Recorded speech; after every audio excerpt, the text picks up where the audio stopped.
Kalau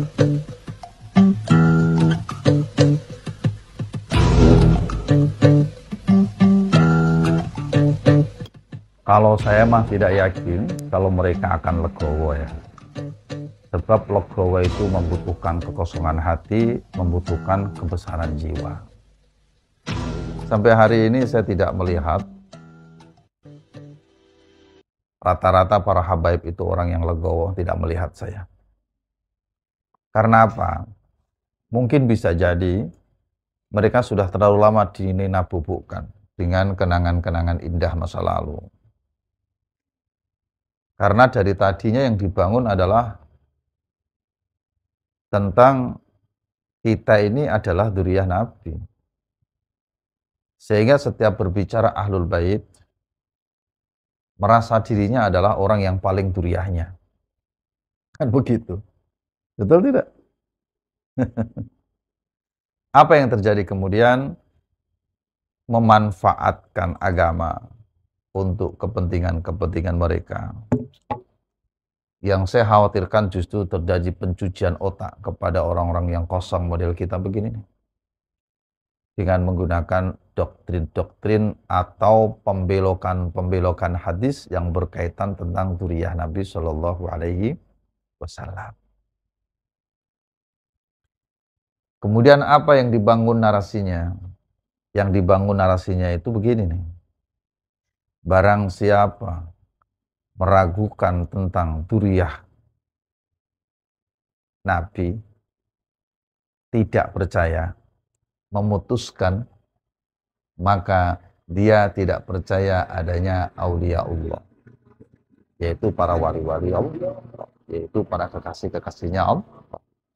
Nah, barang siapa tidak percaya kepada aulinya Allah, maka dia tidak percaya kepada kebesarannya Allah. Atau bahasa yang sejenis lah ya. Barang siapa tidak percaya kebesaran Allah, maka dia berarti menolak, berarti dia bermusuhan atau memusuhi Allah. Barang siapa memusuhi Allah, maka dia seolah-olah mengajak perang. Wah, yang diajak perang Allah lagi. Begini nih yang saya khawatirkan. Apa yang terjadi? Ya kelepek-kelepek. Orang-orang kosong model kita zaman dahulu kan kalau sudah di waktu begini kan kelepek-kelepek. Sudah tidak bisa bergerak dan berkutik. Apa yang terjadi kemudian? Kita anggap sebesar apapun kesalahan oknum-oknum habaib itu, kita anggap seperti dimaksum oleh Allah. Padahal tidak ada yang dimaksum kecuali Allah Subhanahu wa Ta'ala. Dan yang sampai hari ini terjadi adalah kemudian timbullah perilaku kesemena-menaan dari para oknum-oknum habaib. Kan begitu. Dan yang paling tidak mengenakan adalah ketika mereka menggunakan narasi dan doktrin-doktrin seperti begini. Dari zaman dahulu, para alim, para ulama, guru-guru kita, dari mulai Mbah Syekh Nawawi Banten, kan begitu biasanya. Dari Hadratus Syekh Mbah Khalil Mangkalan, dari Hadratus Syekh Mbah Hasyim Asy'ari, dari Hadratus Syekh Mbah Mun Sarang, kan biasanya begitu yang dipakai, yang digunakan nama-nama kebesaran guru-guru kita. Yang kalau kita mendengarnya sudah kelepek-kelepek kita. Tidak ada mereka yang berani untuk mengoreksi nasab para habaib. Ini orang baru kemarin,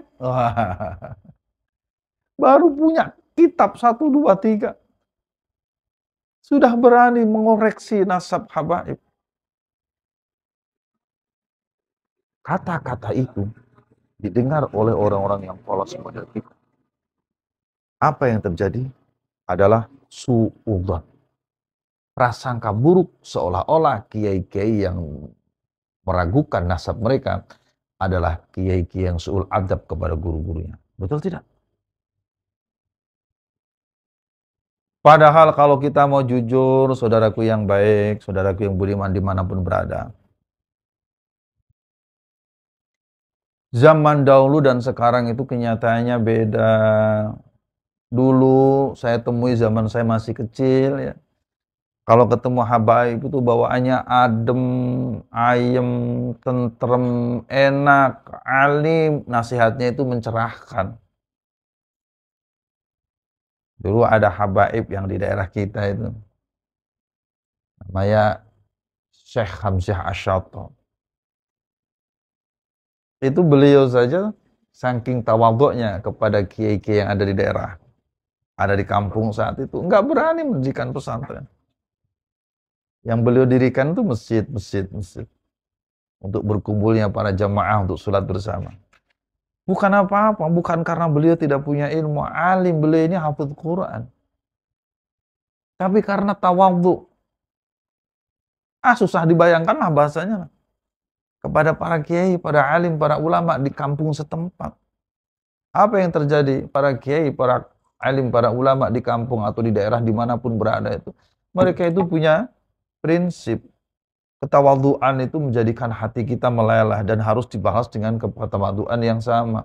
Sehingga tidak ada alasan bagi mereka untuk memungkiri, mengingkari tentang nasab mereka. Ditambah lagi dengan sukhrah wal iftadah, mereka sudah meyakini masyhurnya. Mereka sudah berhusnudzon masyhurnya. Mereka itu adalah orang-orang yang alim, yang tawadhu, adalah pantas sebagai dzurriyyah Nabi Shallallahu Alaihi Wasallam. Tapi yang sekarang terjadi kan beda. Mengaku dzurriyyah Nabi, congkaknya melebihi kecongkaan yang paling congkak. Akhlaknya tidak terjaga, lisannya menyakitkan hati, tutur katanya memprovokasi. Tidak enak diomongin lah. Kan semua bisa melihat sendiri itu yang ada di YouTube. Apa yang kemudian terjadi? Ulama-ulama kiwari, ulama-ulama zaman sekarang kan bertanya-tanya, apa benar sih orang model begini ini dzurriyyah Nabi? Ditambah lagi dengan masalah pernasaban itu sudah ada sejak dari zaman bahula. Sudah ratusan tahun, bahkan ribuan tahun yang lalu. Akhirnya para ulama-ulama yang punya keberanian dan alim alama punya ilmu inilah, mereka membuka kembali kitab nasab dan benar ditemukan bahwasanya dzurriyyah Sayyid Ahmad bin Isa tidak ada ditemukan di kitab-kitab yang tahunnya mendekati tahun saat itu adanya seorang putra beliau yang disebut sebagai Ubadillah atau disebut sebagai Abdullah. Itu kan diselidiki, dikaji ulang. Akhirnya saya menamakan itulah yang disebut dengan hasanah ilmu. Timbullah keputusan sekarang, sebagian menganggap rungkat, munqati', tidak tersambung, tidak ada, diada-adakan. Bahkan dalam beberapa kitab itu tersambung melalui mimpi yang seperti pernah saya sampaikan dulu. Beda zaman. Dan itu biarkan saja sebagai hasanah ilmu pengetahuan. Maka yang lebih bagus adalah jika memang ada orang yang merasa dirugikan atas kajian-kajian yang ada, anggap saja kajian Kiai Imaduddin, maka mestinya dia sanggah dengan ilmu. Atau kalau tidak, ya sudah saja laporkan Kiai Imaduddin ke kantor polisi. Itu yang saya tunggu-tunggu dari dulu. Makanya, maaf ya, kemarin itu ketika ada surat somasi ya, saya pernah dengar katanya ada orang yang aktivis nasab yang disomasi itu, saya senangnya minta ampun. Sampai teman saya mau syukuran, mau nyembelih mentok. Ya karena memang permasalahan ini harus diselesaikan kedua tempat. Satu, di pengadilan, dan itu pintu masuknya saya anggap dari somasi tadi. Tapi hanya kuciwa, kecoa. Apa kecoanya? Ternyata somasinya itu adalah hoak. Ada tangannya katanya dipalsukan dan lain sebagainya. Masya Allah, kecewa deh. Tapi kami dengar katanya ada laporan dari sebagian dzurriyyah Wali Songo terhadap oknum habaib atas penyebaran fitnah atau hoak, nggak tahu. Yang katanya laporannya sudah masuk ke kantor polisi. Ya mudah-mudahan saja pintu masuk ini bisa menjadi pembuktian diterima oleh semua pihak. Benar enggak kesahihan, kebenaran tentang tersambungnya Ba'alawi sampai ke Kanjeng Rasulullah SAW. Karena itu satu-satunya itu bisa meredakan hal ini. Atau yang kedua adalah keterlibatan pengurus besar Nahdlatul Ulama.